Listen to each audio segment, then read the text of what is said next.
With 295 electoral college votes, Donald Trump won yesterday's presidential election.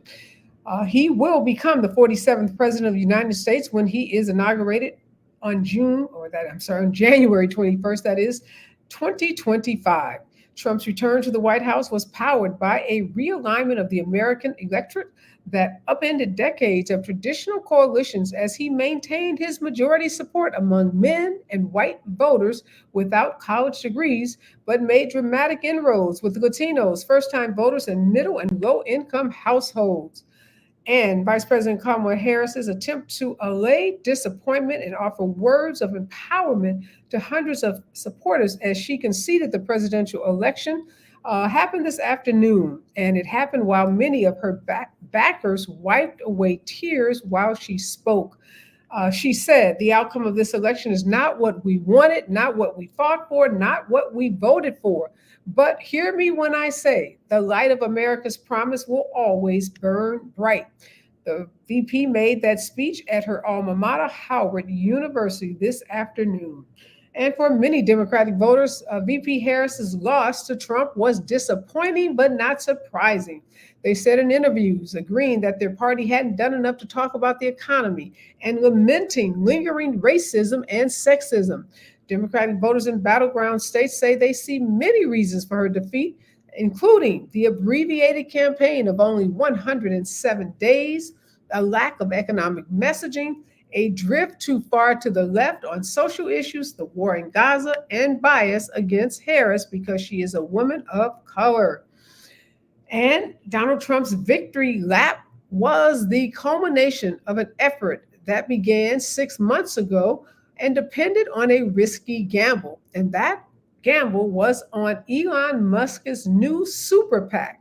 That super PAC effectively led Donald Trump's get out the vote operation in battleground states. Trump entrusted a crucial campaign function to Musk, who is considered a political neophyte. It's very difficult to disentangle Musk's groundwork from other influences that propelled Trump to the White House. But according to experts, there's little doubt that the election was a win, not only for Elon Musk, but also big money politics. An ultra wealthy donor like Elon Musk took advantage of America's evolving campaign finance system to put his thumb on the scale like we've never ever seen before. And Latino voters took a big right turn in an election dominated by voter outrage over the high cost of food and housing. Well, that's what they say, helping Donald Trump secure a second term in the White House. Vice President Kamala Harris finished with a slim majority of support from Hispanic voters at 53%, while Trump garnered about 45% of the Latino vote. That is a 13-point increase from 2020 and a record high for any presidential nominee. And in the fight for the House of Representatives, Democrats are facing an uphill battle. It's already clear that they've lost the Senate, but they're fighting to net the 4 seats needed to flip the chamber. With dozens of House races still uncalled and many looking close, Democrats would need to hang on to all of their competitive seats and flip a few Republican-held seats to get to the 218 seats needed for the majority. In the meantime, Republicans need to win a handful of those competitive races to hold on to the chamber. And in some good news, coming out of this election, 2 African-American females will go to the U.S. Senate. Lisa Blunt Rochester from the great state of Delaware and Angela Also Brooks from the state of Maryland will become the number 4 and number 5 in terms of Black women to ever serve in the U.S. Senate. This is the news of the day, and this is Areva Martin in real time.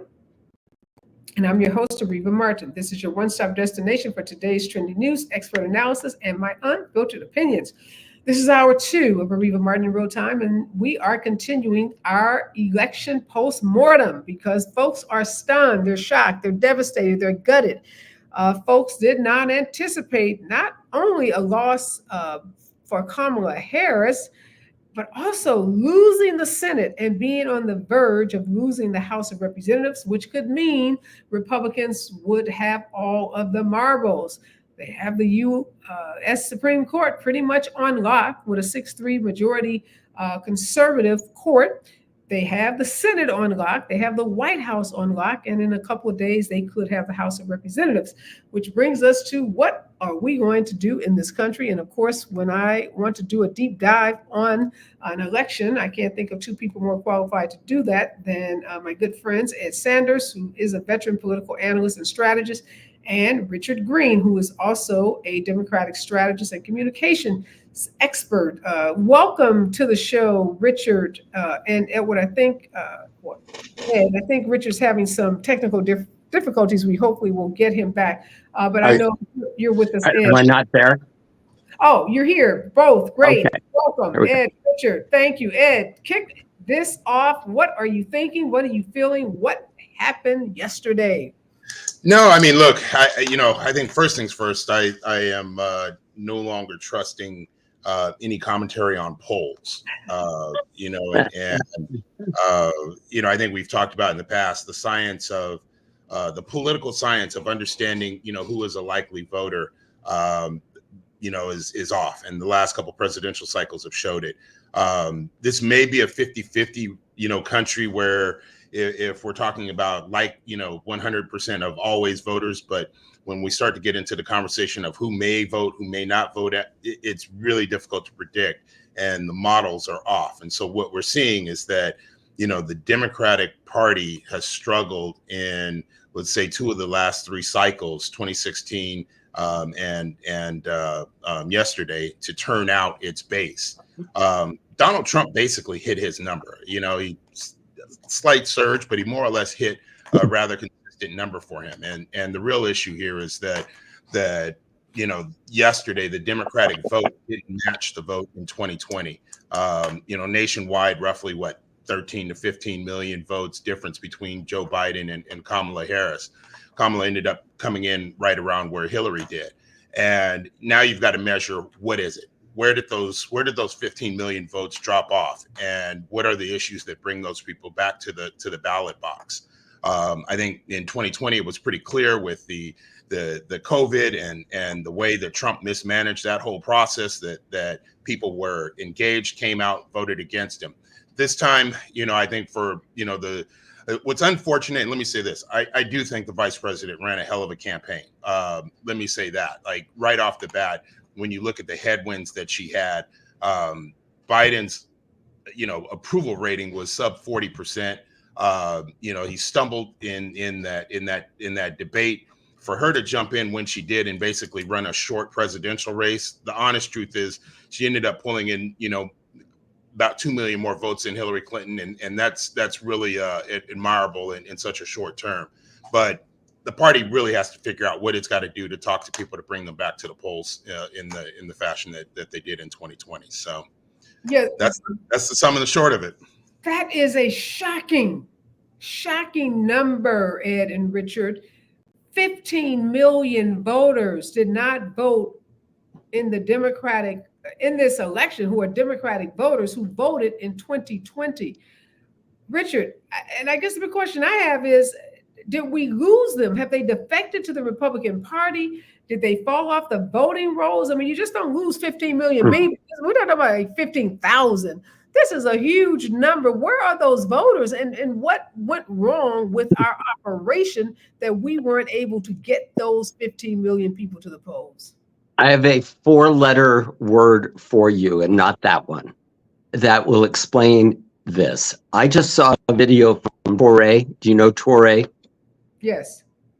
Torre is saying that the 15 million who did not vote for president, those were Gaza protest votes, not just in Dearborn, Michigan, but across the country.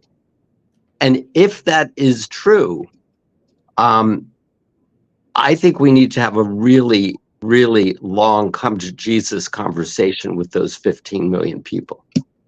Have you seen that, Richard? Because I have not seen those voters identified in that way. That's what Torre said.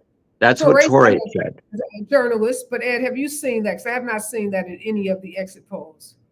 No, but there really is no reason for people who did vote. And my understanding of the video from Torre is these are actually 15 million Democratic voters who went to the polls, who voted for Senate, they voted for other things, and they left the president blank because they couldn't vote for Trump or Kamala. If that is the case, that is the stupidest thing I've ever heard in my political life. Right. No, I hear what you're saying. I'm just asking Ed because I have not been able to confirm that. Yeah, I don't think honestly, I haven't seen any data like that. And Richard, I think we'll dissect this over the coming year as people can identify who the drop off voters are and where they are. There could be certain demographics, there could be certain geographical realities about who that is. But I think, instinctually, there are a number of different reasons why somebody might not have voted. Gaza is one, but truth be told, the economy, it could be other, social issues that drive the day. And I think we're going to find that it's a complete mix.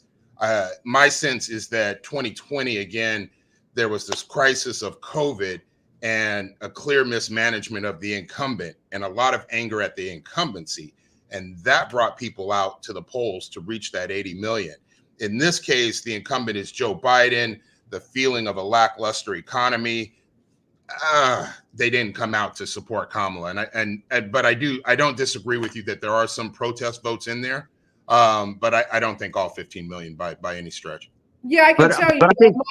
Hold on a second. My 7-state battleground tour, I met a lot of voters. Obviously, I did not meet 15 million of them, and Gaza hardly ever came up with the Black voters that I engage with in big cities like Milwaukee, Detroit, Philadelphia, Atlanta. It just did not come up. So I tend to agree with you, Ed, that we're going to learn that there are lots of reasons. And I can tell you the reasons that I heard from those Black voters. And it had more to do with this notion that the Democrats take them for granted, that they don't come around to their neighborhoods until it's time for the election. That was one of the big reasons in the exit polls for Sherrod Brown's loss in that Ohio Senate race. Black voters who generally like Sherrod Brown because he's a nice guy, but felt like they didn't know him. They didn't see him. He was not visible in a way that connected them to him, and their vote. When we come forward, I want to talk to you guys about this political article. I'm going to send it to you because the knives are out by the consultant class, and they are going in on Biden and Harris. And these are some of the top Democrats in the country. So I want to get your take on what Politico is saying these strategists have to say about why we lost this election. It's going to shock you, I think. Stay with us, KBLA Talk 15 minutes. I may agree. To Areva Martin in real time on KBLA Talk 1580.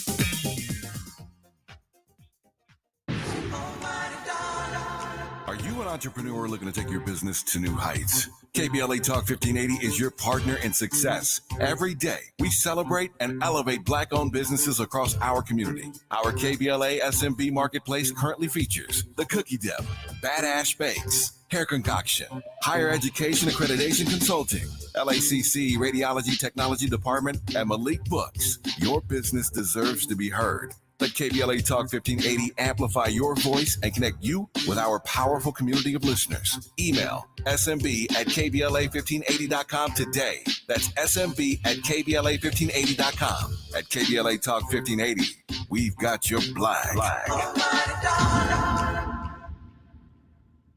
We're not just a thermometer recording and broadcasting popular opinion. We aim to be a thermostat, transforming the conversation about climate justice in our community. This is KBLA Talk 1580. So the thing no one tells you about periods is that your flow changes every day, and so should your tampon size. Tampax has 5 absorbencies to match your changing flow. If it's uncomfortable to remove, go down a size. If it leaks, go up a size. And only Tampax has a leak guard braid to help give you up to 100% leak and odor-free protection. All-day comfort and protection for up to 8 hours for under $5 a month. Based on average U.S. consumer usage at manufacturer's suggested price, however, pricing is at the sole discretion of the retailer, excludes 8-count pack. Mommy, want to play a game with me and Dad? Mommy's not feeling good. You need to vaporize that cold. Vaporize? Yeah, with Dayquil VapoCool. It's Dayquil plus a rush of Vicks vapors. Whoa. Come on, honey. Let's let mommy rest. You guys are amazing. And so is DayQuil VapoCool. DayQuil VapoCool, the vaporizing daytime coughing, aching, fever, power through your day medicine. And to vaporize sore throat pain, try Vicks VapoCool drops. Use as directed. Keep out of reach of Hey children. there, Los Angeles. This is James Lucky Jr., publisher and editor of Los Angeles News Observer.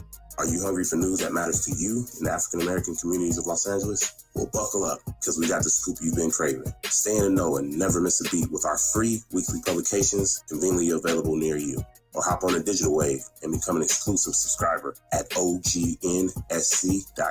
Don't forget to join the party on Instagram and Twitter at OGNSCINC for behind-the-scenes access and sizzling updates. No more FOMO. Let's stay informed, connected, and empowered together.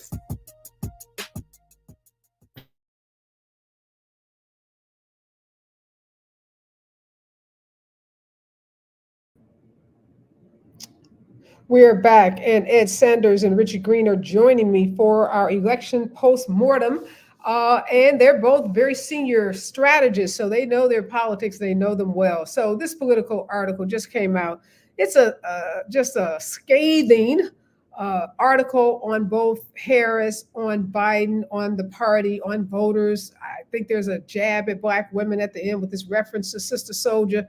I don't take kindly to a lot of the comments and a lot of the underhanded remarks towards Kamala Harris. I agree with you, Ed, that she ran a near flawless campaign. She did something that was basically impossible to do in the 107 days that she had.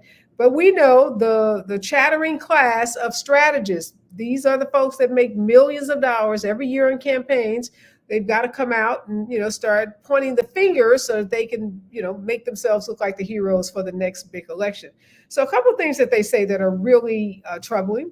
One, they basically say Kamala Harris has no substance, had no policies, and should not have ever been selected to be the VP when she was selected to be the VP some years ago, and definitely should not have been, as they said, crowned by Biden after he stepped aside. They go on to say, and this is a rumor I've been hearing, Ed, so I want to know if you're hearing this, that there was internal polling from the gate that showed that she was never going to win this election, that she was never going to win in the battleground states.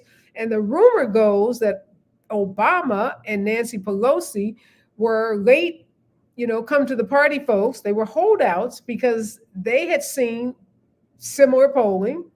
And they did not want her as a candidate. They wanted Mark Kelly, I'm hearing, or someone like a Mark Kelly, and that Biden, who was fiercely loyal to Harris, outmaneuvered them and, endorsed her 15 minutes after he stepped down. So 2 questions here. One, did you hear that rumor about Obama and Nancy having seen some polling and wanting a different candidate? And 2, what are we to make on this perhaps polling that said we never had a chance? Unmute. It helps if I do unmute. I would say this. I think on the second question first. Well, let me do it this way. The decision making at that time, I haven't, I don't know, and I'm not privy to who saw what poll. But I think the decision making at that time was really fueled by, quite honestly, Biden's plummeting in the polls after the debate, and I don't think that could be underscored enough. I think you were seeing it in people's reactions in the head-to-head again matchup with Trump. You were seeing it in the fundraising most pronounced, where the money was just not coming in. And on every airwave, it was a disaster for Biden. So him staying in the race, that couldn't have happened. And anyone that thinks that Biden would have done or fared better against Trump yesterday is delusional. Oh, no, the article doesn't make that claim. They make the claim that, one, he shouldn't have even run a second term. He should have stepped aside after term 1, and that he should not have anointed Kamala Harris because the polling showed that she was never going to win. That's what the article says. Yeah, I don't know about that because, let's take back to the 2020 primary season. There were a whole host of candidates from Amy Klobuchar to Kamala, all over the place. And none of them were even remotely strong enough to come close to the just sort of the perception that Biden was out there. Biden wrapped up that primary mostly because there weren't any strong Democratic primary candidates, Kamala included. Now, when you get to the point where you realize that Biden simply cannot win, and at that juncture, I think, the Hail Mary was, you got to step down. And at that point, the question of who do you go to, Kamala really was the only one in place to do it. And you could have tried to substitute in a Mark Kelly. You could have tried to put somebody else in. It would have been so messy. And the Republicans already hit the Democrats on the substitution, that it was an unfair process. To have leapfrogged over the sitting vice president to find a candidate would have been a disaster. I don't think anybody else other than Kamala could have fared with as many votes. Now, let me say this. I think all of the polling that showed, or any, thoughts that she couldn't have won, that may and probably is true, right? And, you can see in the rumor looking for Mark Kelly, this highlights where I think the true problem with the party is. They lack white males that can speak to other white males within the party and capture the message. It's why a Mark Kelly's name would have come up in the first place, is they would have been looking for someone that could appeal, on a military standpoint, that could speak to white men and sort of stop that defection to the Republican Party. And the truth of the matter is the party is lacking stars in that space that can compete on the national stage. But all that aside, Kamala was really the only clear choice you could have done at that time. How about you, Richard? Have you heard this rumor, and what do you make of these alleged polls that showed that, demonstrated very early that she could not win this election? I don't believe it for a second. Okay. I don't believe it for a second. This was a very, very, very winnable race. And when it all comes out, we're going to have lost Wisconsin by 30, 40,000, Pennsylvania by about 200,000. Very rough numbers. They're still coming in. Let's say Michigan by 80 or 100,000. That's less than like 400,000 votes out of 330 million people. That's not a lot. Let me tell you why the Democrats lost. Their messaging sucks. It is horrible. It is terrible. For example, when that trans ad, Kamala is with they, them, Donald Trump is with you. The first time I saw that ad, I had a visceral reaction as a communication strategist. I went, shit, that is a really powerful ad. Why didn't we fight against it? I had to personally go Google to see how they could have even made that claim. And there was some innocuous, simple, nothing comment that she made that she could easily have walked back. And our inability to fight the lies that are coming from J.D. Vance and Donald Trump and the entire Fox News infrastructure is political malpractice. The border is not open. It's not wide open. It could be more closed, but it's not open. We are not sending Johnny to second grade class and having them come out of that class later that day a girl. That is not happening. And our inability to fight back against the lies, our inability to educate women and people who support women that we were literally 4 House members and 1 senator and 1 president away from restoring their reproductive rights is malpractice. There is a huge difference between saying, I'm going to go back and I'm going to fight to restore reproductive rights, as opposed to, we need 1 more senator. I'm going to be that senator. So on so many, and they should have had a Newt Gingrich list of things that they were going to do. Here are the 10 things we are going to do. We're going to penalize corporations for price gouging, and we're going to lower your grocery prices. We're going to do this. We're going to do this. We're going to do this. It just was a horrible messaging experience. And I agree with Ed. Let me just finish. I agree with Ed. But having said that, I thought Kamala was spectacular in how she grew as a candidate, and she deserved to be president for sure. So I hear you on this messaging. And first of all, I will say that a lot of those messages that you just articulated were said both by her and surrogates. But what I don't think we can underestimate or overestimate or gloss over, I think is probably the better term, is that Donald Trump is a personality that people bought into, like a cult figure. And it didn't matter what her policies were at points or what her statements were or statements of fact to push back, because people at some point have an alternative reality. I sat on a show last night doing election night coverage, and literally the question was asked, what was the closing argument by both candidates? The Republican commentator gave this very articulate, put together closing argument, but that wasn't Donald Trump's argument. Donald Trump's argument was, call Nancy Pelosi the B word, talk about his beautiful white skin, talk about training a gun to Liz Cheney's face.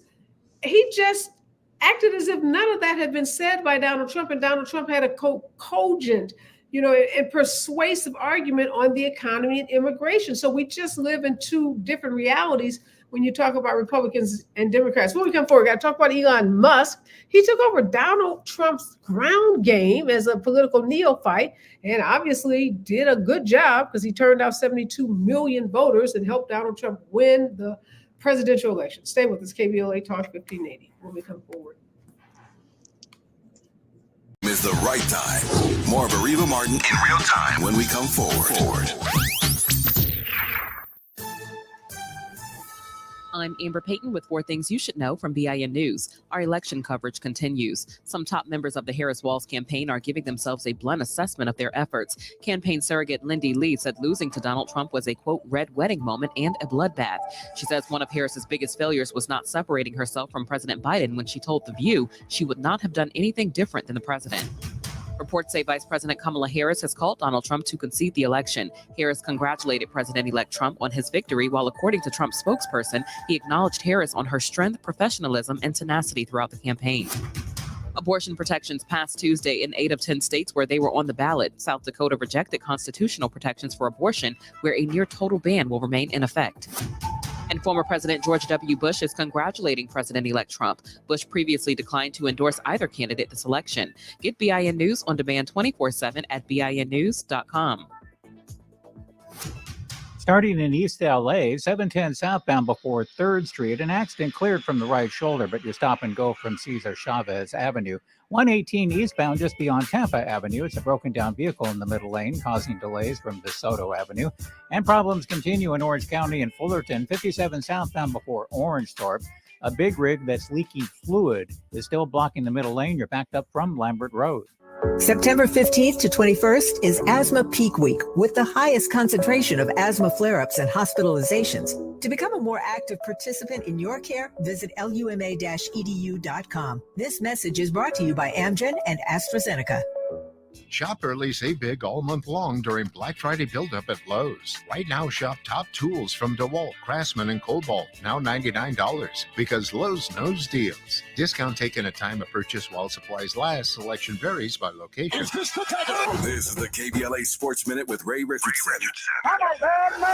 When Clippers owner Steve Ballmer was planning to unveil the Intuit Dome this season, he had visions of Kawhi Leonard, James Harden, and Paul George as marquee attractions for his new arena. The Clippers have no idea when Leonard will be able to play. His right knee is still a problem. George will be in the Intuit Dome tonight, but he'll be playing for the Philadelphia 76ers. George's departure in the summer as a free agent magnifies the absence of star power for the Clippers, a 3-4 team that has lost 4 of its first 5 home games. In the 5 seasons George was with the Clippers, he averaged 23 points, 6 rebounds, and 4.5 assists. The Clippers won't admit it, but they really miss PG. With Leonard out indefinitely, the Clippers have had to rely on Harden. At 35, Harden is not the scoring machine he used to be. When Clippers fans see George tonight, they're going to wish he was still in a Clippers uniform. No debates, no speculation, just the info you need. That's your KBLA Sports Minute. I'm Ray Richardson on KBLA Talk 1580. Yeah, y'all, come on. Come At KBLA Talk 1580, we fight the power every day. Yeah, gotta give us what we want. Gotta give us what we need. Hey! I listen to KBLA and I love the commercials. I know what the commercials mean. I also, if I'm looking and trying to figure something out, I need something to talk to me that might hit me. And it happens on TV because, you know, every time they show a sporting event, they got the pharmaceutical companies back to back telling people how to fix the sickness on the same stuff that they sell them. So we get it. Yep, we get it too, Chuck D. And that's why at KBLA Talk 1580, we don't black down. Drop it! Our freedom of speech is freedom of death. We got to fight the powers that be. Fight the power! Fight the power! Fight the power! Tips to help improve basic steps for building a budget in 2024. Building a budget can help you achieve and reach your financial goals. With a budget, you can keep track of your spending, avoid and get out of debt, limit overspending, pay bills on time, and build solid savings habits. What's the best way to get started? Figure out how much to set aside for expenses, like rent, mortgage, bills, groceries, and entertainment. Understanding your past financial habits can help you make the proper adjustments for your budget. Adjusting to a budget can take time as you work to find the right balance, but keep working on it. For more financial health tips, visit chase.com or stop by a local branch. This segment is sponsored by JP Morgan Chase & Company.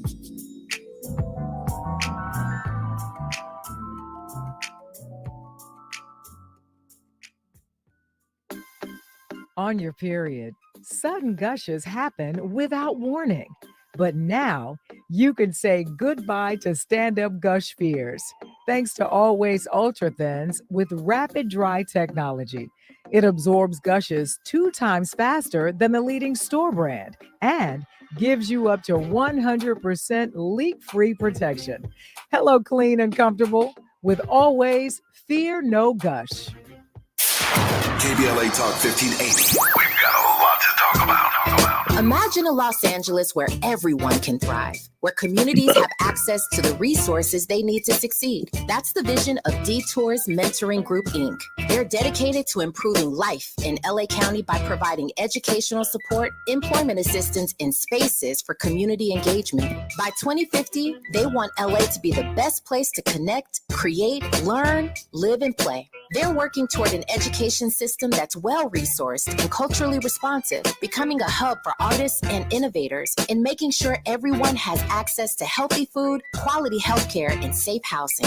It's about building a future where we all have the chance to succeed. We invite you to learn more about their mission and get involved with Detours Mentoring Group, Inc. This is a community call to action from KBLA Talk 1580.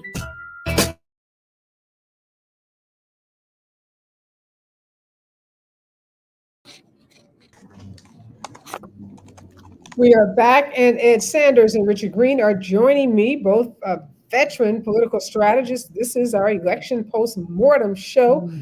The world woke up or went to bed, whichever happened for you, but shocked that Kamala Harris lost the presidential election. The polls had them neck and neck. Some polls actually had her leading in battleground states. So to see her defeated in the way that we saw, Trump up now 295 electoral college votes, 74 million popular vote count compared to Kamala Harris's, which is 66 million. And that is a huge drop off from Joe Biden's popular vote of 81 million in 2020.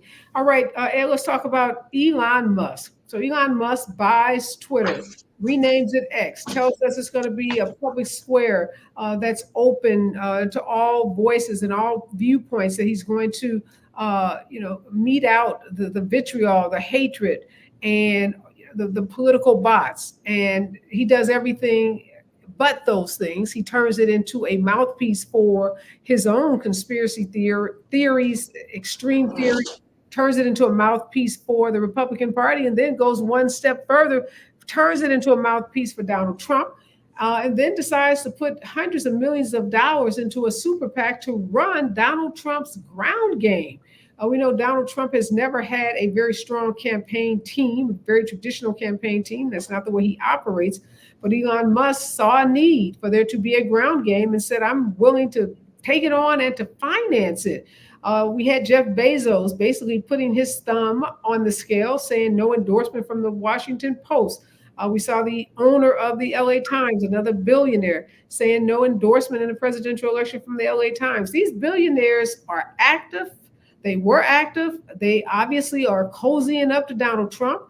And this is dangerous for us. It's dangerous for journalism, but really could change forever how elections are run in this country. Yeah, we're really entering another Gilded Age when you start to look at it, and the way the billionaire class played politics this cycle.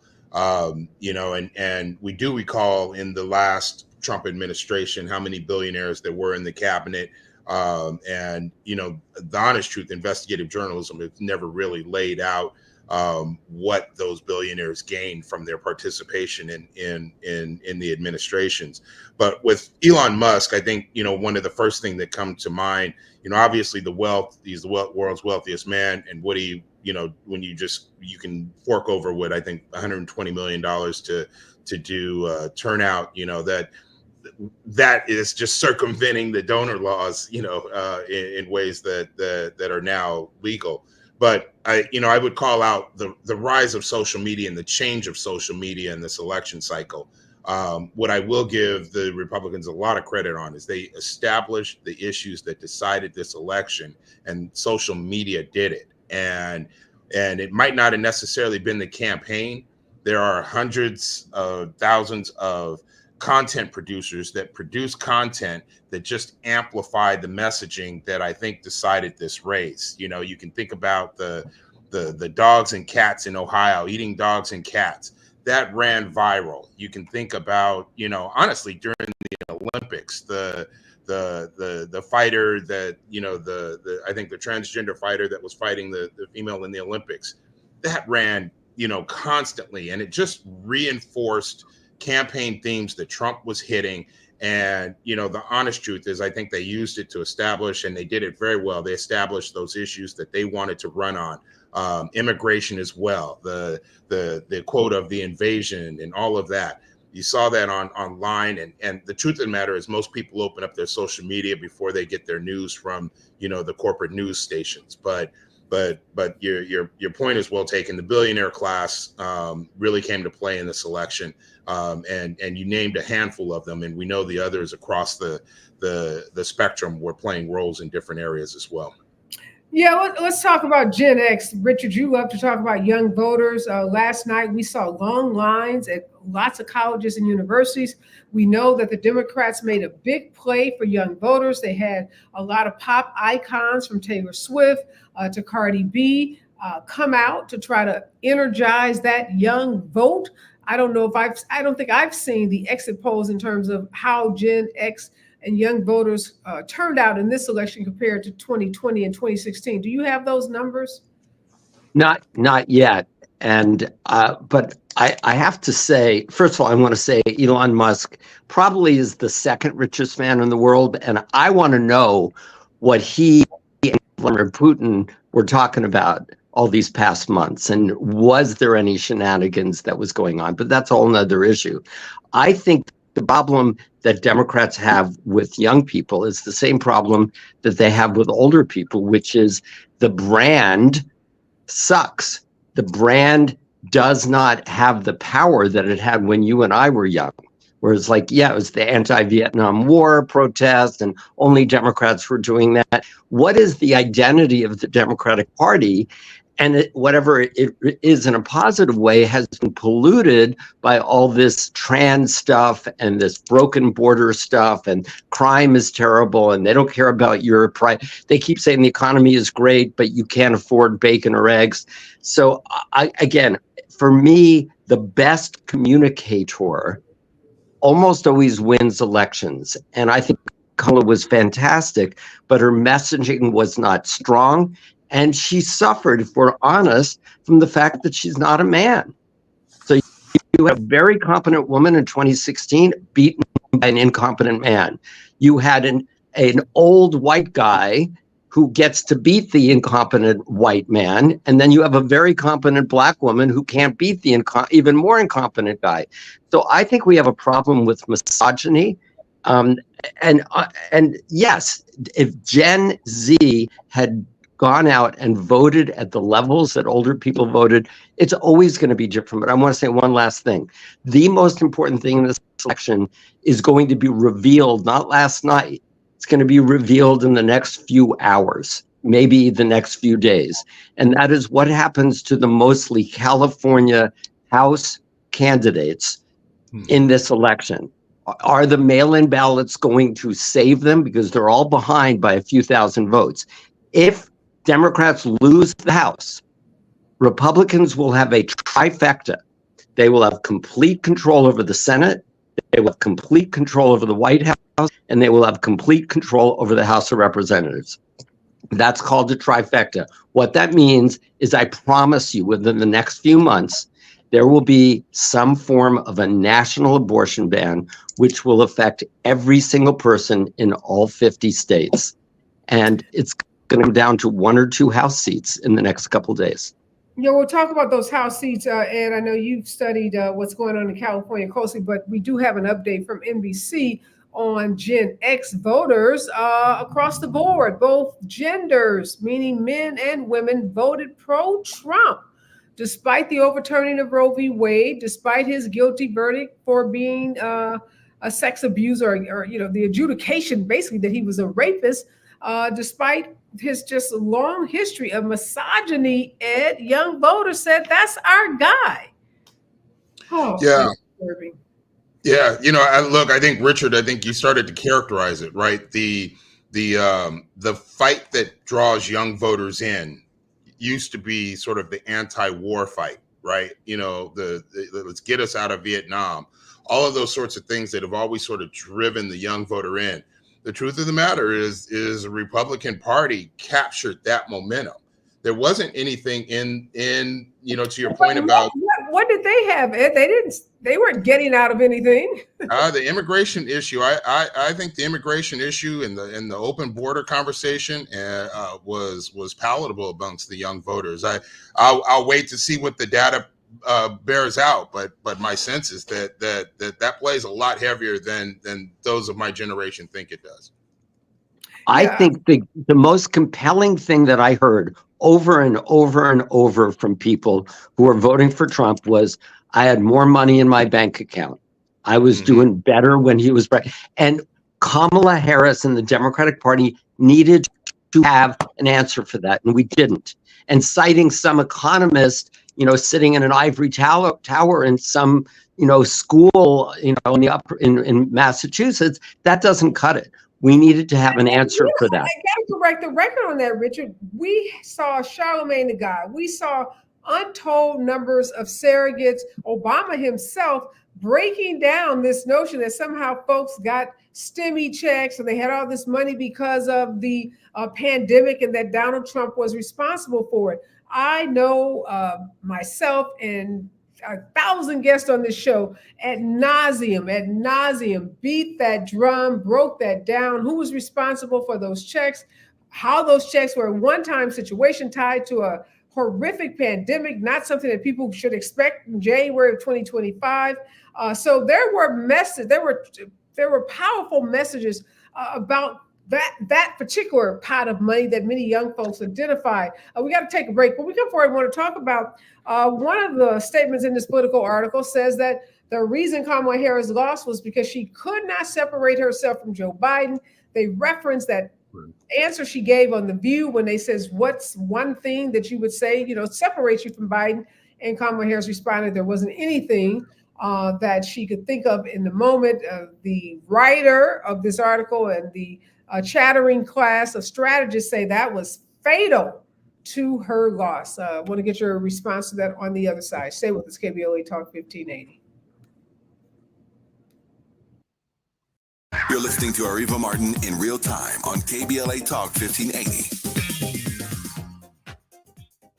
Did you know that streaming music, ebooks, audiobooks, movies, and more is available for free from the Los Angeles Public Library? With your library card, you can access the latest music and movies, audiobooks and ebooks, graphic novels, comic books, magazines, and more. If you don't have a library card and live in the city of Los Angeles, you can get a digital card online for free. Check it out at lapl.org/emedia. That's lapl.org/emedia. Are you ready to level up your education? Free and easy access to the internet and Wi-Fi gives you the tools you need to excel in your studies. Stay connected with teachers, collaborate on group projects, and access valuable online resources to graduate with confidence. From research and online classes to staying ahead in your academic journey, the internet is your key to success. Find your connection at libraries, parks, and community centers. To learn more about how LA County is connecting our communities, visit lacountyandU.com. That's lacountyandU.com. Climate justice, climate equity, climate resilience. By any other name, we demand environmental justice in 2024 and beyond. We're KBLA Talk 1580, and we don't black down.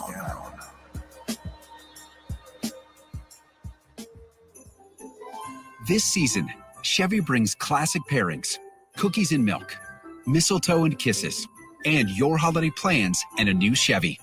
Silverado 1500 gives you power and capability with 430 pound-feet of torque to haul your holiday tree. The Equinox EV and all-new Equinox, America's best compact SUV for new vehicle quality by J.D. Power, offer both confidence and style to see you through the holiday season. It's easy to see why Chevy makes everything better and brighter. Find your red tag. Get 0% APR financing for 36 months on select popular Chevy models when you finance with GM Financial. Chevrolet, together let's drive. Award based on 2024 models for J.D. Power 2024 U.S. Initial Quality Study Award information. Visit jdpower.com/awards. Offer available on all 2025 Equinox and 2024 Silverado, Equinox EV, Blazer EV, and Silverado EV models. Monthly payment is $2,860 for every $1,000 you finance. Example down payment is 22.2%. Must finance with GM Financial. Some customers may not qualify. Not available with lease and some other offers. Take new retail delivery by 12/2/24.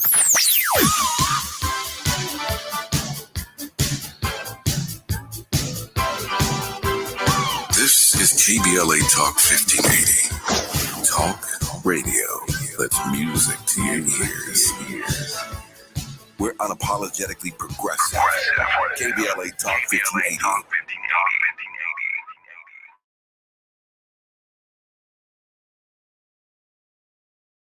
Richard Green are joining me. We are trying to dissect what happened in this election last night. A lot of concerns that a lot of folks feel like they were betrayed, Ed. They said they went to bed thinking that the results coming out this morning would show that Kamala Harris had won. They had bought into the polls leading up to yesterday that said that this race was tight, that she had a pathway through the blue wall, and that she would carry the day. And we saw something totally different. Georgia came in first. For Donald Trump, he's Georgia or North Carolina, one of the two last night. As I saw those, I started to get worried and knew that things probably didn't look too good. It was a deja vu to 2016. So everybody's out with their analysis, you know, what she did right, what she did wrong, what the party did right, what the party did wrong. And that Politico article that I sent you talks about that interview on The View. And says at that interview, when she was asked what would she do differently, or how would her administration be different than Joe Biden's, she said she couldn't think of anything. And Republicans ran with that. What do you make of that as a part of perhaps what tanked her campaign? I mean, that very specific interview, okay, fine. But the issue is this, that the Biden administration itself, the wrong track question, whenever they polled, is the country on the right track or wrong track? It was something like 75%, have been saying that the country is on the wrong track. And that makes this a change election, right? And so between Kamala and Trump, it was really a race to be the change agent. And, I think her answer to that, does say that, she's part of the administration. And again, Trump and Vance always spoke about her as though she was part of, very key to the administration and very much, at the table in everything they did. The irony of it all is as Biden and Harris took office, I don't think she was very much at the table. The team Biden did isolated her in ways that didn't bring her to the table. this is where the short runway, I think, hurt her. So as she becomes the nominee, it takes time to put together your package of ideas and policy proposals. She had been in a mode where she is advocating his. And, the honest truth is, in a very short time, it's very difficult, given everything that was going on, for her to put together her proposal. I honestly think that's why it did take her some time to sit down and do an interview. But when this one did come around, that was a bad answer. I do wish she had an answer that did put some distance between her and Joe Biden, because they're wildly different people and they have wildly different priorities. And she should have expressed those. And, I think the idea that as a prosecutor and with that delivery that she has, she should have dove in on the issues that are near and dear to her, showed her passion. And I think you would have seen, you could have taken that issue off the table. The bottom line, though, this is still a change election and very clear that Trump, became the change agent here. Yeah, Richard, we talked a lot leading up to this election about Black men. Black men defecting to the Republican Party, and now the numbers are in pretty much, and they show that Black men voted for Donald Trump, or Black people, men and women, are pretty much at the same rate that they've done historically over the last 2 elections. But we also see white women. 59% of white women broke for Donald Trump, 69% in the state of Georgia alone. What do you make of that in light of the overturning of Roe v. Wade and your pronouncement that if the House goes to the Republicans, there's going to be a federal abortion ban? Do white women just don't care about abortions and body autonomy? So me, it all comes down to communication and messaging. So before the break, you said you were hearing all sorts of explanations about why grocery prices were high and why it wasn't Joe Biden's fault. What was the solution you heard? What was the solution the voters heard, as opposed to Donald Trump? The solution was, I'm going to do something about price gouging. Right. But again, that's nowhere. To be effective as a communicator, you need to be concrete. We're going to build a wall. Mexico's going to pay for it. We're going to deport 11 million illegal aliens who have no business being in this country. We're going to not tax tips. We're going to give you money for this. We're going to give you money for that. Donald Trump was like a carnival barker giving out free pizzas, and Kamala couldn't compete with that.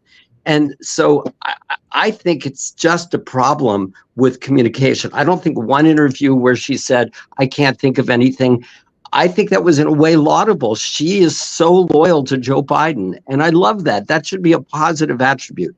And I am suggesting, and I just did a TikTok late last night, and it got well over 1 million views.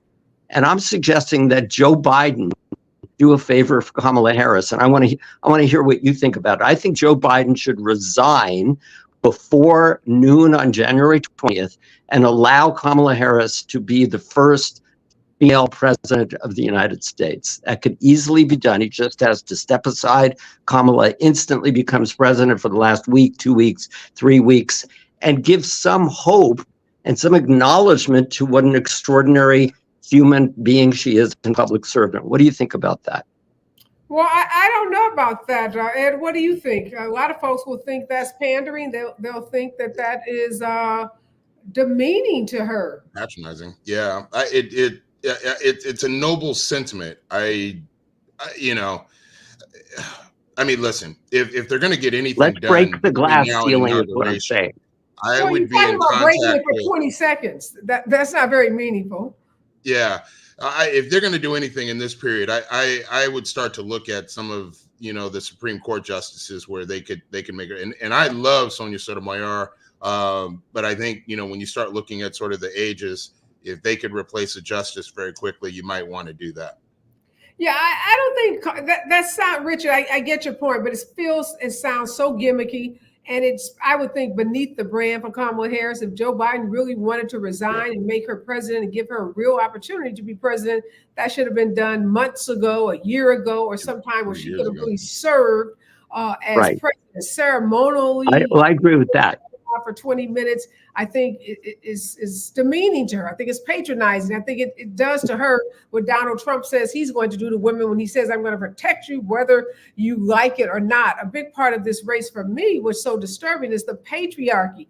And so the white women vote, that I go back to these white women, and we can't seem to divorce white women from their love of patriarchy. Black women, we break with Black men. Black women don't wait on Black men to tell us how to vote, who to vote for. We lead in our households in terms of who we vote for. That ad that Julia Roberts voiced over was telling white women you can secretly vote for whomever you choose. You don't have to tell your husband, because we recognize in this society that white women aren't oftentimes leading in their household who to vote for. And I think that's a disturbing issue. Doesn't have anything to do with messaging, doesn't have anything to do with, answers on an interview. That's a real issue. And until we, fundamentally figure out how to deal with that, we're going to keep losing white women. I mean, the number of white women we lost in this election is horrifying. But Donald Trump and 30 seconds.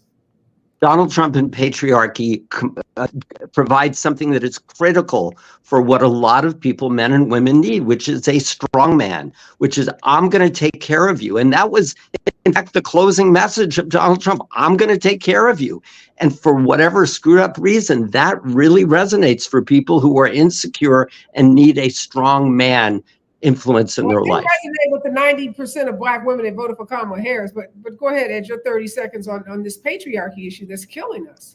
Yeah, no, I mean, I think when we look at it in terms of identity politics, whether gender or whatnot, the African-American vote, I think, is unique in the country, just given the construction of the Republican Party and its aggressiveness towards African-Americans. So yes, we vote 90% against the Republicans, but to assume that white women are going to vote in a block and pin our hopes on that, is a fallacy. I don't think we should try to do that. White women, are going to move across the different issues. Well, we know they're not going to vote in solidarity with other women of color on issues as important as women's health care. So it's not necessarily about voting in a block, but it's standing with other women when you tell us you're with us, and then you go to the ballot box and do something totally different. Oh, so much to discuss. We'll be discussing for the next year on this election. Or 4 years. Have to have you come back, because that House is up for grabs, and that's very, very scary, because the Republicans will have all the marbles if they win the U.S. House of Representatives. Thank you so much, Ed. Thank you so much, Richard. That's it for me. Robert Ayers up next. Stay with us, KBLA Talk 1580. Make a decision on rate cuts tomorrow. Democratic Representative Maxine Waters is winning re-election. The 86-year-old, most senior of 13 Black women serving in Congress, defeated her Republican opponent, Steve Williams, by a large margin. Waters received 73% of